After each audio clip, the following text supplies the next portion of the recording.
News 7 Tamil, பொறுப்பும் பொது நலமும். திட்ட கமிஷனுக்கு பதிலாக புதிய அமைப்பை ஏற்படுத்த பிரதமர் மோடி முடிவு செய்துள்ளார். இதற்கு பல்வேறு மாநில முதல்வர்கள் கடும் எதிர்ப்பு தெரிவித்துள்ளனர். இது குறித்த ஒரு செய்தி தொகுப்பு.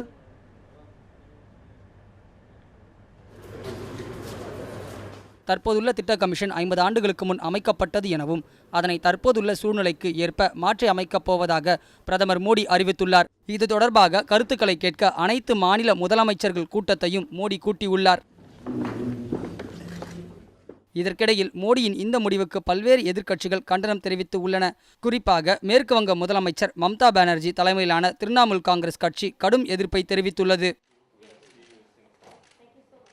இதற்கிடையில் புதிய திட்ட கமிஷன் தொடர்பாக மத்திய நிதியமைச்சர் அருண் ஜேட்லி கூறுகையில், டெல்லியில் நடைபெறவுள்ள கூட்டத்தில் இந்த பிரச்சினைக்கு நல்ல தீர்வு காணப்படும் என நம்புவதாக தெரிவித்துள்ளார். மாநிலங்களுக்கு அதிக முக்கியத்துவம் இருக்கும் வகையில் இந்த புதிய கமிஷன் இருக்கும் என்றார். மொத்தத்தில் இந்த புதிய கமிஷன் மாநிலங்கள் விருப்பத்தை நிறைவேற்றுமா என்பதற்கு காலம்தான் பதில் சொல்லும்.